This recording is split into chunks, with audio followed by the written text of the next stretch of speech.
Alright, let's go over the access for your team project because a few of y'all have contacted me about how to access that. You're going to scroll down till you find your users and groups. Click on your group.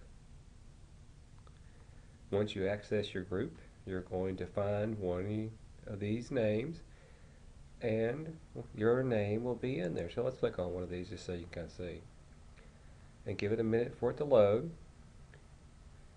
It tells you, so here's some group members right here. And every group has active members that participated. And you can see that what you're going to do is you're going to use this Google file share. So let's click on that and it's going to open, and we'll give it a minute to open here.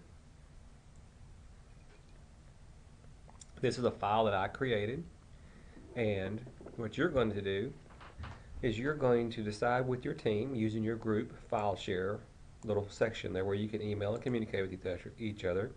You don't have to necessarily make trips, but you can see down here you can collaborate, just make decisions on a discussion board. You can even send emails within your group. And I can see all that. So if you click on all these, it shows you where you have to do different things. And since you're in nutrition, you'll be doing a nutritional disease.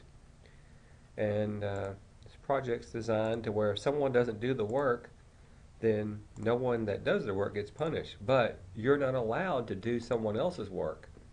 So the first part's traditional. When you get down here to the next part, we have an app review. So you're going to go out and look for applications that are either iOS, Android, Windows, or web-based that have to do with your nutritional disease. And there's a little graphic, and there's a review of how much difficulty it was to use them. Make sure you try to find free ones. And there's cost, if you want to pay for one, you're welcome to, but it's not recommended. I would recommend free. And a graphic to explain the cost. And then you're going to decide amongst your group which was the second best app, which was the best, and then sum it up with a critical thinking part of your team's top 3 things that you learned. And at the end, you're going to have your APA references. So you would delete this information here and put in proper APA references for your sources. And everything has to be cited.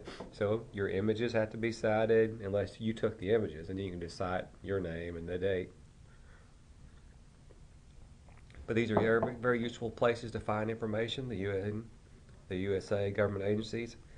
And it's like you're going to have 10 apps, so you need 10 sources, one for each app.